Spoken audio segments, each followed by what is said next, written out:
Well, today's parable is very famous, isn't it? The parable of the prodigal son.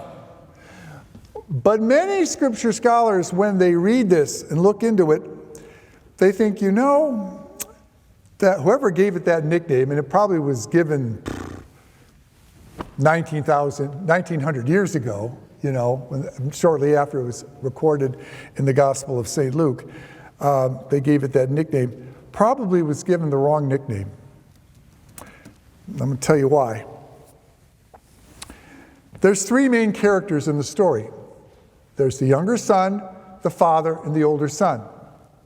The younger son, he wants his money now. He doesn't want to wait till the old man's gone. He wants his inheritance now. Under Jewish law, you could get your inheritance early. You'd get a lot less, but you could get it. It was considered a poor thing to do.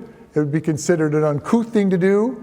It was considered an insult to your father to do it, but he did it. He wanted his money, and he wanted out of town. So he got his money, and he left town.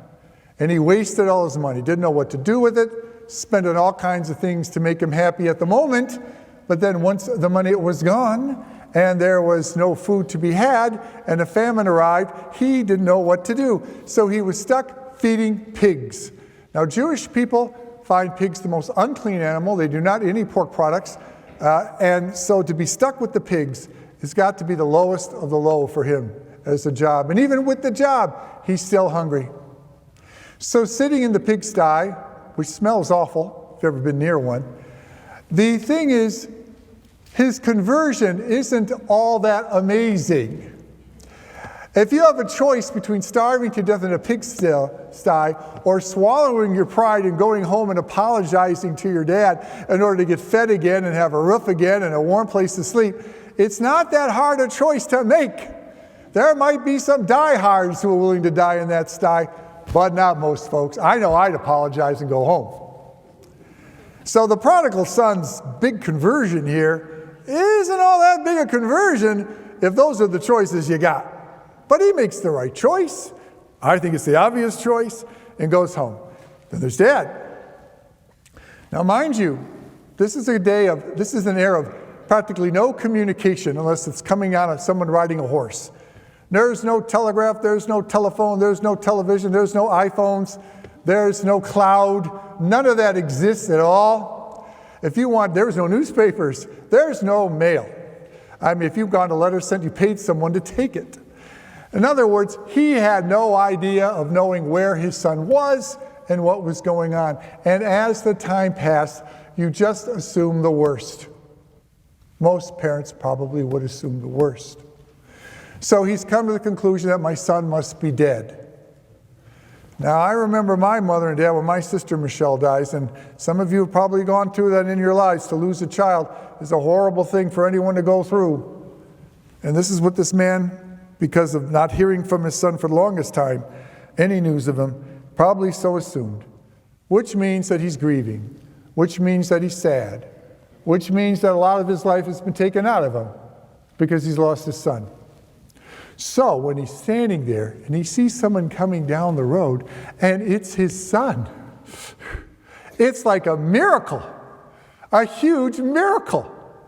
He is going to be so filled with joy, so filled with joyous tears. Remember the son rehearsed this apology. Well, the son starts to begin his apology, but he only gets halfway through it. The father cuts him off.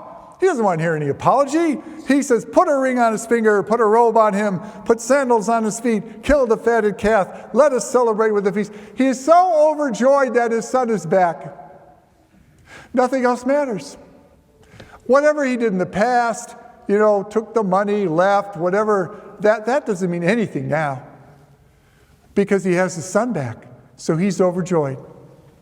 And that gets us to the real character of the story, the one that speaks to all of us here, and that's the older son, because his story is complicated.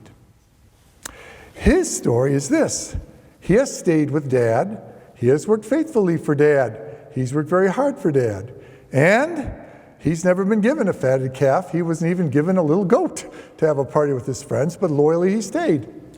And he probably was with Dad as Dad was grieving and his deep sadness and depression for losing his son, at least thinking he's lost his son. Not to mention what his thoughts must be going through for losing a brother. You know, I've lost a sister. You might have lost siblings. You know what that's like. He probably is going through that process too. It's nice that the brother's back, but before he's going to get too overjoyed about that, he's thinking about the pain. He's thinking about his pain. He's thinking about his father's pain. And until he's able to work through that with his newly arrived brother, he's not ready to jump up and be forgiving. That's where he is.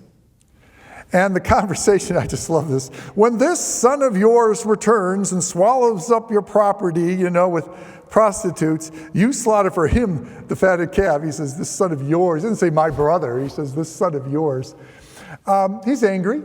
There's anger issues. There's a lot going on. And the father tries to convince him simply by stating how he feels. As far as the father was concerned, your brother was dead and has come back to life. He's lost and been found. To him, that's enough. Let's celebrate. Let's forgive and celebrate. And for the older brother, it's not that easy. What does the older brother decide to do? Jesus never tells us. Never tells us. We're left hanging. And we're left hanging because Jesus knows that what's going through in this brother is something that every one of us is going to have to go through when we face a tough situation. It's easy to forgive small things, but when things are complicated and there's pain and grief involved, it's a lot harder to forgive. And the way Jesus recognizes this, or he wouldn't have told us this parable. He understands that we're going through pain. He understands that we're going through grief. He understands there's going to be issues we have to work through before we reach that goal of forgiveness. But at the end of the day, despite the suffering, the loss, and the pain and the grief that we go through, at the end of the day, Jesus challenges us to take that leap of forgiveness because he's dead and now has come to life. He's lost and has now been found. You know, the Our Father, it says, forgive us our trespasses as we forgive those who trespass against us. But the very next line in the Bible after the prayer, it's because if you forgive others their trespasses, your Father will forgive yours. But if you don't forgive others their trespasses, your Father will not forgive yours. Forgiveness is not easy. And I think Jesus understands that in this parable. But at the end of the day, and it may take a lot of time, and it may take a lot of prayer, and it may be a long time with some people, but at the end of the day, we're called to forgive.